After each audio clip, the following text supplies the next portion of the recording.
Okay, so thank you guys all for coming. We're just going to go through some info for the club for this upcoming year. First, I want to see, is anyone new to surf or hasn't played for surf before? Is anyone here? Okay, good. Perfect. Okay, perfect. Okay, good to see. This also will be filmed. I'm mic'd up as well, so we're getting it all. So we'll send this to people to kind of see. So if you miss something, feel free to take care of the video. Okay, so we'll get started real quick. So this is about the ECNL RL in NorCal. Is the big exciting news for our club. This is U13 to U19 boys and girls first teams. So we'll get into this slowly as we get into everything. Okay, so this is just a slide. My social media or my graphic design is limited, but this is some of our successes over the last year or so. Some of our players playing in different countries, clubs or kids committing to colleges, just in the club just over the last 12 months. Does anyone have any kids on these slides? No, okay. And we did miss some, so I know there's going to be some parents that are upset that their kid went to England or Ireland playing for the club but isn't on here. But this is just some of ours. We had a girl go to the U.S. Soccer Training Center. We have had people commit to colleges from the club, and then lots of experiences for playing in different states and countries as a part of Surf Select. This is a slide I think I've seen. I think it kind of summarizes where youth soccer is right now. So as you see, this is a soccer tryout registration line, and this is kind of where everyone's following. Everyone's wanting to play for a different patch on the sleeve because they play in this league and they do this, when in reality it should be more about where they're at, where they're being pushed, where they're being challenged, where they care about the kid. So overall, so I've seen this everywhere. I think it's really relative to kind of where we're at as a society, even though we're going to talk about our playing leagues right after this. So. Okay, this is the soccer wars right now. So people new to club soccer or how it is, these are the leagues, most of the leagues that across the country teams are playing in. So if you don't know what these are, that's okay. You're probably better off. But this is kind of the national landscape, including ECNL, Girls Academy, MLS Next. Navigating these leagues as a person who does this for a living is difficult. Someone who does this as a parent and is trying to figure this whole thing out is impossible. So we'll try to kind of go over the positives and negatives of what's involved in each of these. Okay, so here's a calendar, a quick calendar, just some important dates coming up. This has club breaks, kind of what to expect for the season, just a rough overall outline of this. We can send this stuff out, and what we're including this year just with our teams. So club breaks, June 20th to July 6th, December 15th through January 5th. U8 through U12 are practices 2 times a week year-round, and U13 to U19, some of the year is 2 times a week, some of it is 3 times a week, just based on field availability. End of the school year, 2 times a week seems plenty. And then also our non-high school age players. If you're high school age, but you don't play high school or you don't want to play high school, we still will have a team for you to train over the winter. All of our teams, we include our tournaments. So these are our tournament weekends, the Boys and Girls Cup. We try to get every single team possible in it. Sometimes it's like it doesn't work out because there's a team too high of a level or too low of a level, so they can't play in the tournament, and we try to find you something else. This year, our U9 through U12 teams are going to also, in their fees, get to go in the Solano Surf Playdate. It's at Octo in March.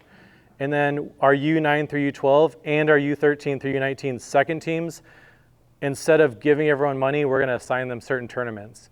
So we get a discount, we have to all to go together. So this will be a Halloween event. So we're hoping to have like 20 teams at the same Halloween event. The little kids, obviously, they're there to wear costumes and do the fun kick or treat, and then the older teams will be there more to compete. So instead of everyone trying to find rogue tournaments and everyone just being on their own, now you kind of get to be at some events with your club. And we can just, as we're going through this, if you have a question, feel free to raise your hand. I don't mind going through this. Okay, I'm hoping this. Okay, perfect. So for ECNL RL, I just wanted to show this real quick. It's not going to show the best. Basically, this is from NorCal, and what it shows is For our U13 through U19 team, it's club-based competition. So basically, our U13 through U19 girls will play back to back to back. Maybe Folsom Surf will be here, and we'll host all 6 of their girls' teams. And then maybe our boys will be traveling to Valley Surf. I'm just using surf clubs as an example. And we'll play 6 games away. So we'll travel together. So we'll either be home or away together. And if you see how the dates work, most of the time, so the first couple dates is boys and girls, same date. The remainder of the fall, boys are Saturday, girls are Sunday. So that's sanctioned by NorCal. We're going to try to make it so girls play later in the day on Sundays, and youngers will probably play a little earlier. But we have to cater to coaches that coach multiple teams.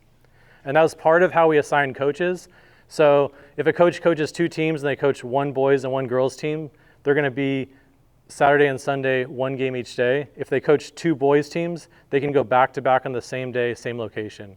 So that's kind of some of the reasons we put certain coaches in certain spots, if that makes sense.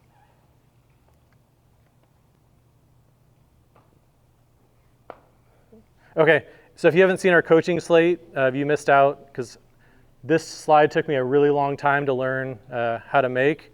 So this is our coaching staff up to the date. Obviously, this is teams we're thinking will form. We won't really know until tryouts and kids show up. There's still, I think, about 30% of our club hasn't signed up for tryouts yet. Most of those we know are coming back. They just haven't gone through the process. Usually the oldest age groups are the laziest. They kind of show up, and especially the boys, and they say, I thought I signed up, and they show up, so it makes it hard to plan. But this is where we're at right now. There's a couple TBDs. We have some coaches we've been talking to. But coaches know they might have to pivot if the 2016 girls second team doesn't happen, but we had a third 2015 girls team. That's just kind of how it is, and we don't really know. So club soccer is an imperfect science because we don't know, even though we have 550 kids already signed up for tryouts, which is a lot for right now, we could end up with 700 and 300 might not show up, or they might only be coming here for a first team. So it makes it really hard to plan. But we're doing the best we can. We're excited about our coaching staff. We have 3 new coaches, but for the most part, the majority of our staff has been here since the beginning, and this is year 5 with Solano Surf. So for our Little Surfers Academy, so this is something we've tried to do over the years. I don't think we've ever got it right. So this will be led by Tony Bassard, one of our most experienced coaches. This is for 2019 and 2018 kids, so they're babies still. But there's a lot of kids now wanting to get involved in competitive soccer earlier. So the plan for these is, instead of sending them out to go to Elk Grove for a game when they're 6 years old, we decided to, in the fall, just play them in our own local rec league. So travel is consistent.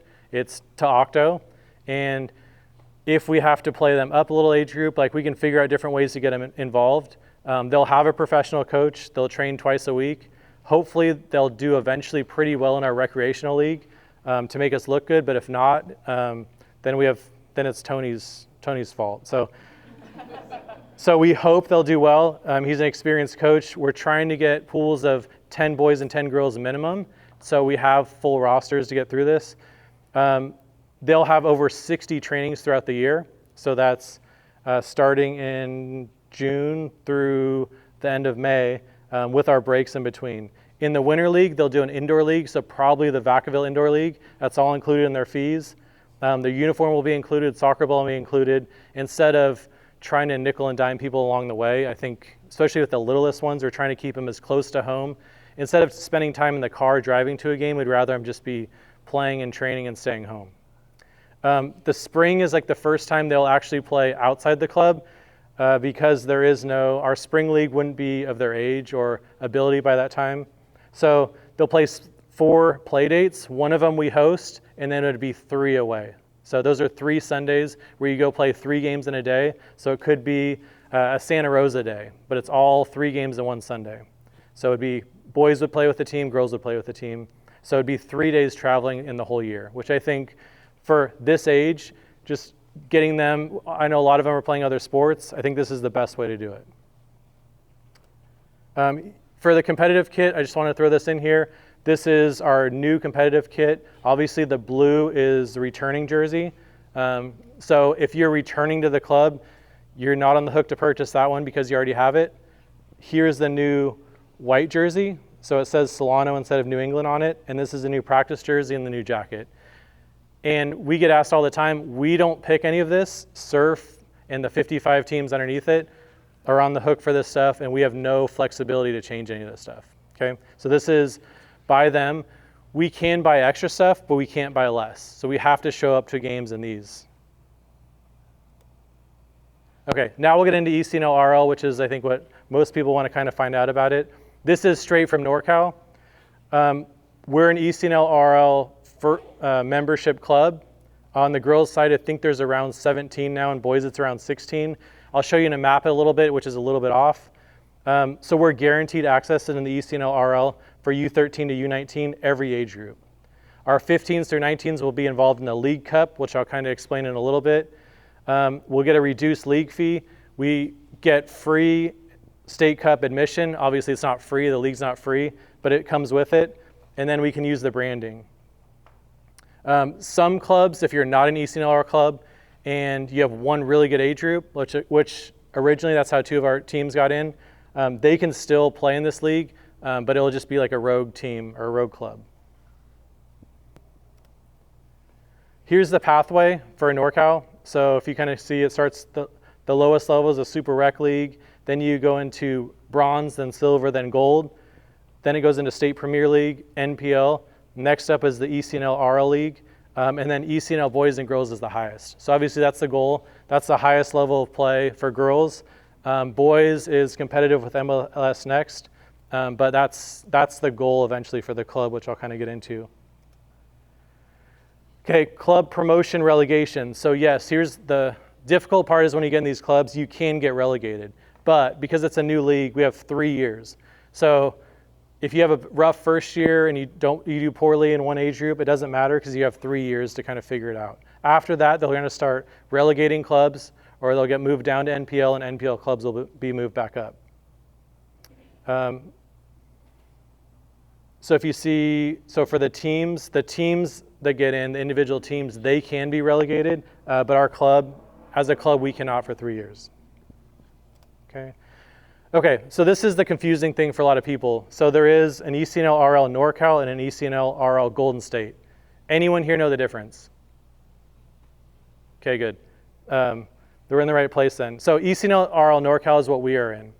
ECNL RL Golden State is what ECNL clubs like Davis, like Mustang, what their B teams or second teams will play in. So those levels of play is way lower than ours, even though they're going to compare the two as a similar league. So ECNL RL NorCal, which we play in, everyone has to put their first team in it.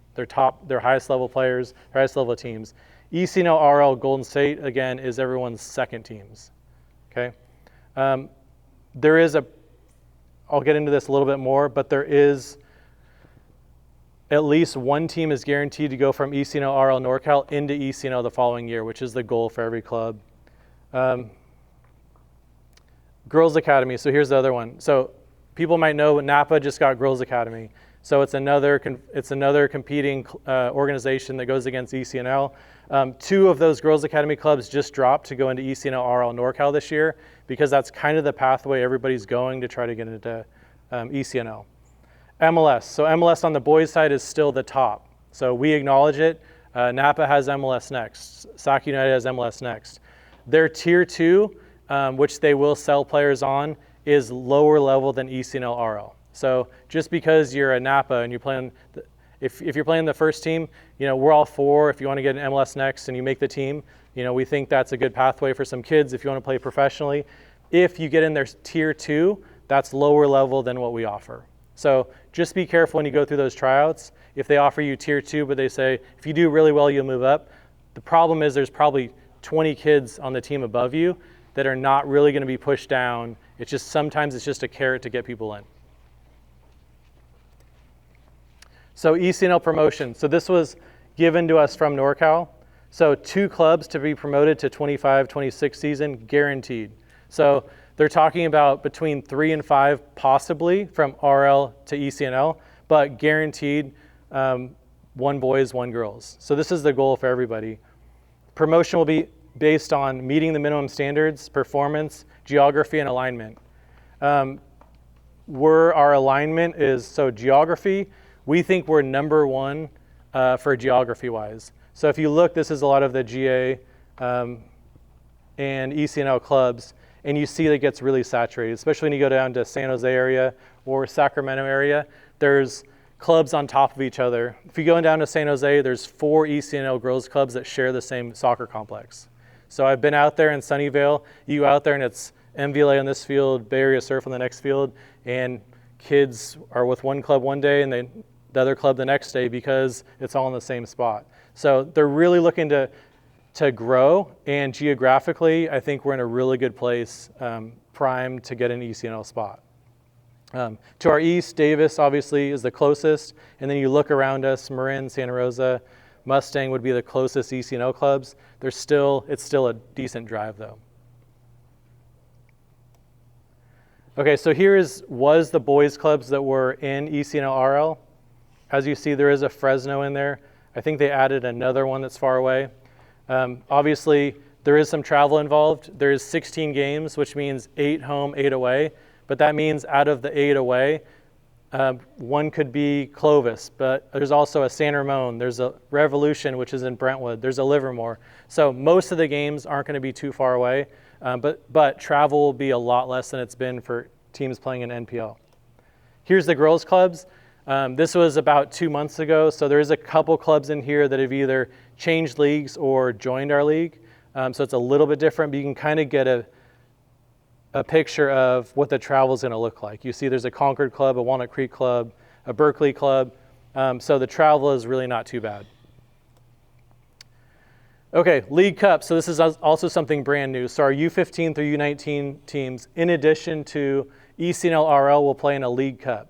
What this means is 3 showcase weekends that they'll play hosted in Davis. So one is in August, one is in November, one is in the spring, and you get to be a part of that just by being an ECNL RL club. Okay, so this is not your club, this is based on your team. So your club could be doing really well, but if you're struggling in the season, this is the time for you to win the lower level state cup, like we get to do nowadays. So, or your club overall is having a bad season, but you have one team that's really good, well, your team can still win the final League Cup. So this is more individually based on how your team's doing. Okay, so these are the college showcase dates.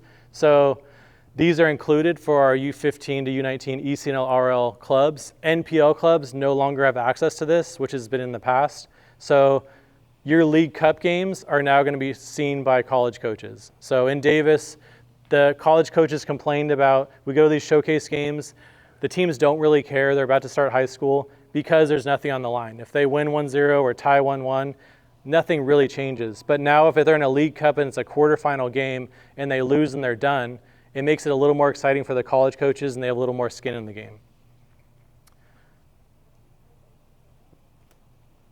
Okay, just to see, so there is a brand new, this is how we do our passes for ECNL RL. So there's no more player passes, okay? Everything is done on your phone. You'll see some of our expenses that we share with you are because a player pass, instead of being, so was it 25 right now or something? What's a regular, something, now it's $61.25 for an ECNL RL player, okay? And that's not what we want. This is from what's being handed down to us. So coaches passes are $10. So this is just more expenses that are being passed along, part of our fees. So when you show up to a game, a coach just has to have their phone. We don't have to worry about passes anymore, and it's all done online. Okay, so this is kind of how it works again, is basically there's about 20 teams. You play 16 match days. They're going to be in different pots. You're going to play all the teams in your pot. You're going to play some cross-regional games. You're going to play some local derby games, which is like the closest team to you. Like if you're familiar with European soccer, like Real Madrid plays Barcelona, and it's like a derby, and it's like everybody, or Real Madrid and Atletico Madrid, they play each other, and the fans are all there because it's close by. So those are the ones you want to win. Okay, so last we're going to go into DJ Kelly, who does our Speed Lab. We just met with him. We just signed up for another year with him. This is an 8-week program that he runs for our U13s and up. about speed and agility training. He has 12 years of experience. He comes on the field with us. He does about 45 minutes for 8 weeks, and the results have been pretty good with the players. He works with all of our teams, first and second teams, and third teams in the age group.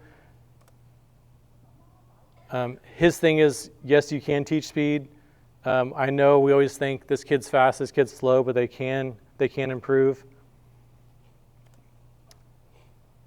Everyone will get speed testing at the beginning and at the end. So his goal is for everyone to get faster by the end. Okay. So proven results. Here's some of the girls that have done it, especially some soccer players: Alyssa Thompson, Katarina Macario, Jaden Shaw, U.S. Men's National Team, University of Arizona. Here's some of the results. This is from 12 weeks of training. We do 8 weeks of training. So this is like the case study he did about improvement. So we seem to see a difference of our teams on the field, coaches do. So we think it's important. Also helps with injury prevention and minimizing injuries, minimizing overuse throughout the season. The faster they are, the stronger they are. I think it'll help our players continue. So this is how it basically works. We do initial testing by week. By meeting 8, we're doing a final testing, kind of seeing the improvement. People who did it last year, the system wasn't great, and he acknowledges it. He has a new system that's tied in, so they'll be able to go online and see their progress and brag against their friends of who's faster and who has the most improvement. Okay, and here's what everybody wants to see. Okay, here's where the questions come in. So here's our fees. We want to give it out as early as possible. Obviously, things are going up with cost of everything. We try to minimize how much we're going up. Okay, in our market, for example, Davis is about $1,500 more than us. Bay Area Surf, if you want to go down to San Jose, their fees are over $6,000 this year. We're not in that community. You know, I grew up in this area. I know we all work hard for our money. We try to keep it as low as possible. So things do go up. You can see though from 24 to 25, 25 to 26, it's pretty minimal if you look overall at the fees for updates. Questions on this? Yes? Are uniforms included in that? They're not, they're additional. Okay, and so for the new kit, I think it's around $400. It's Nike stuff, so it is expensive, but it does include the 2 uniforms plus the practice jersey plus the jacket. And then for returning, it's just the 1 jersey plus the practice jersey, so it's cheaper. So who will initiate it? Like, how's it facilitated? Because some teams are going to do it, some won't. The speed training? Yeah. So Coach DJ does it for U13 through U19. Right. I mean, like, setting your team up for it. So we assign them times. So everyone's going to go through this? Yes, everyone does it. It's on the field. Got it. Okay. So we do it on the field, and we organize basically for 8 weeks. The first half of your practice will be with the speed coach, and then you'll go with your coach those days. So yeah, we organize it, and we try to do it. It doesn't work out. Some people train before and then do the speed after. Some do the speed before and then do this after. He recommended too that we're going to do the older players earlier in the week, just because we don't want them too close to game day doing too much sprinting, so they're sore and not ready to play. So this way you can push them a little bit more. So the littler ones recover faster. Older ones, it's supposed to be about 72 hours before you play a game, so we adjusted that way. This is the last slide, so feel free to ask questions now. The opportunity to go from ECNL-RL, is that after the 1 year in ECNL-RL? Yeah, so they basically, it's kind of based on the year, but mainly it's based on your fall, because I think it opens up October 31st or November 1st is when applications open up, and everybody can put an application based on any of the ECNL-RL teams. So we'll put an application regardless of how we're doing. It'd be nice to be in first place in every age group. Obviously, geography, we have a huge leg up on most of the clubs, but performance is really important too. So obviously, like our 08s are probably less important than our 2013s because our 08s have 1 more year, so it's not as important for the following year. Not that you guys aren't important, but the youngest ones, obviously, they want us to do the best because they're going to be in it for the next 5 years. Yes. Go ahead. On, what was that? On the field? It's getting better. Grass is growing back. The back looks really good. We're getting pretty close.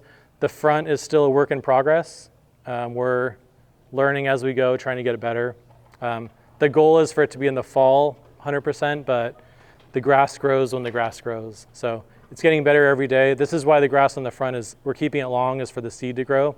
It just didn't take as much as the grass on the back. So I think the back looks pretty good. It's almost back to where it used to be. Yes. Can you explain a little bit more about the showcases and the college, exposure that they're going to get? And then does SURF have some guidance for players that they can go to and talk to about what they should do and how to get into certain colleges? Do you have any guidance for that? Yeah, so we did one last year around this time. I've done it with a couple of the teams, team by team. We found it works better doing it with individual teams, just because then you're talking to seniors or you're talking to 8th graders. It's a completely different conversation. So we have the presentation. It's kind of up to the teams to sign up. So I'll present it. I've coached college for 15 years, so I'm pretty experienced in it and sending players to college and going through the process. These college showcases are, in my opinion, one of the best, just because they're in Davis and it's more local schools. A lot of our kids don't want to go to Oklahoma NAIA little school. They want to go to Sac State, or they want to go to Davis, or they want to go to Chico. And that's mostly the coaches that are here. So these will be opportunities where college coaches will watch you. Obviously the youngest age groups, they're there to kind of check you out, but when you're a junior and senior year, that's when they're more looking to see who wants to play there. So we do guide with the process. We're still young to where surf started. I think our 09s are our first age group to where they've kind of been with surf since they've been young. Our older ones were with Solano United, or they're with North Bay before. So I think our 09 group is going to be our first big classes of boys and girls going into college. We do have some 08s that are talented and want to play in college, but our 07, 06 groups have had around 2 or 3 a year. So I think it's coming though. So there will be guidance. Extra tournaments, it's going to depend on the teams. So Surf Cups, they're $1,700 per team. They're expensive. The travel is expensive. We kind of go case by case. So instead of just assigning everybody the same tournaments, everyone kind of has different goals. But these ones are included.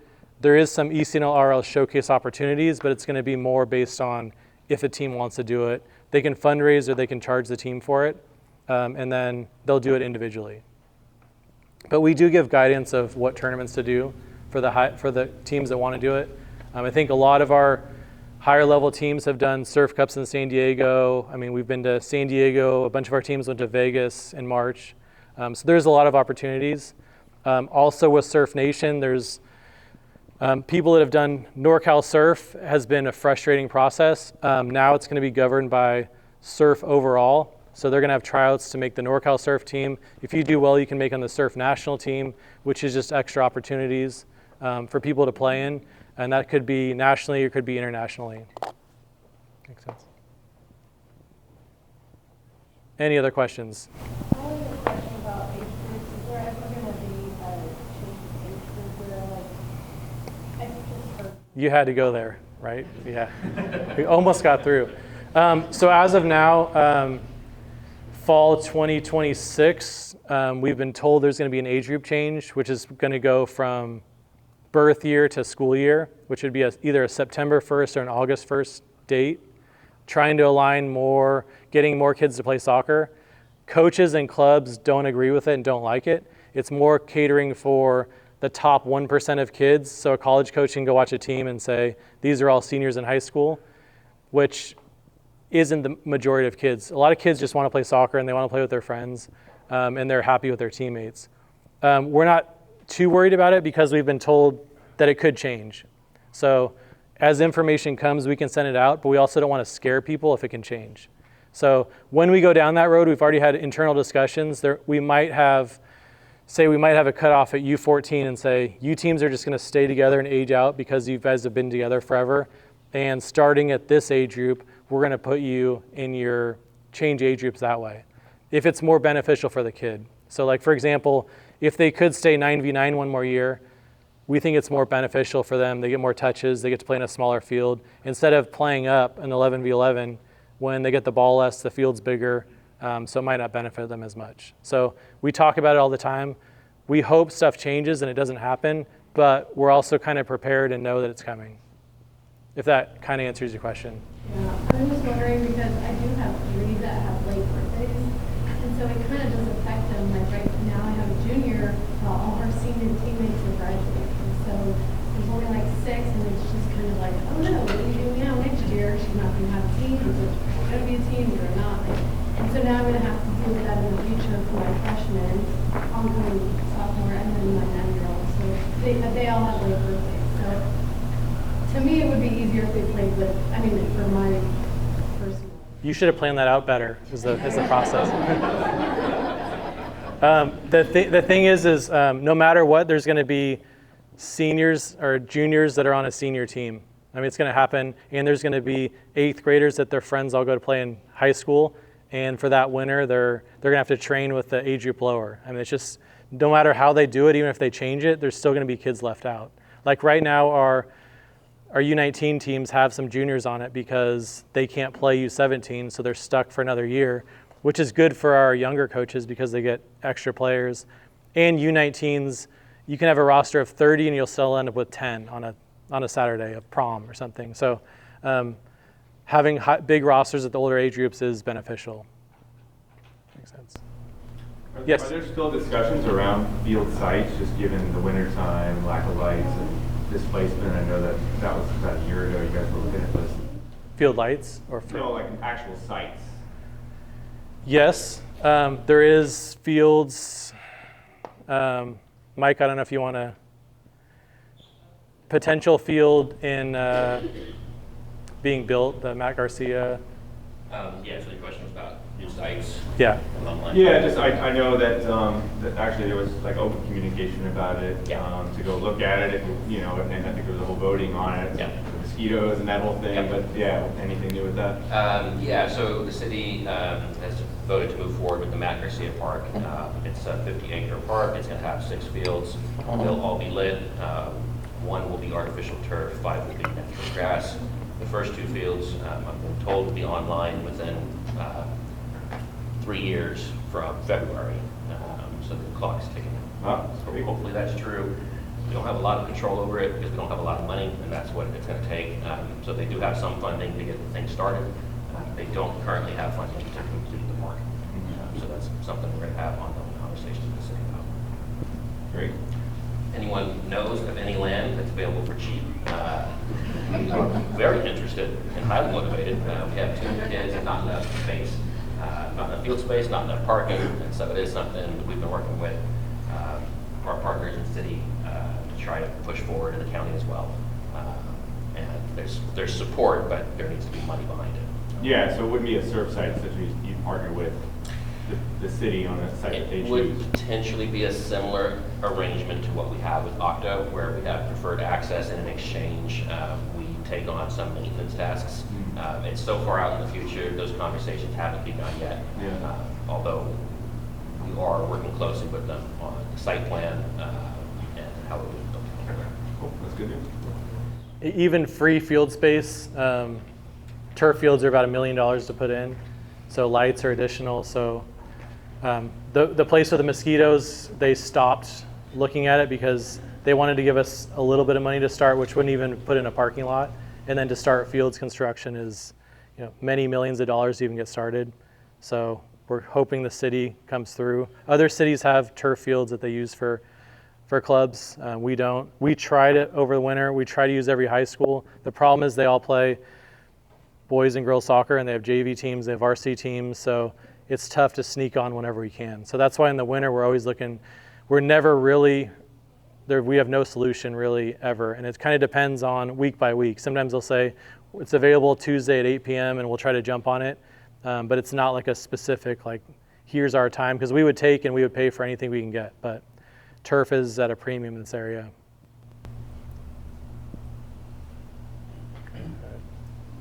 Any other questions? Okay. Well, thank you all for coming. We'll hang out here. You can feel free to ask questions. I'm Zach Sullivan, the Director of Coaching. Mike Johnson is our Executive Director, so if you have like things you're mad about or you want to complain, he's used to it, so he's used to, feel free to ask him. But we'll be hanging around for a little bit, but if nothing else, we should be sending this video out, right, Mike? And then thanks you guys for coming.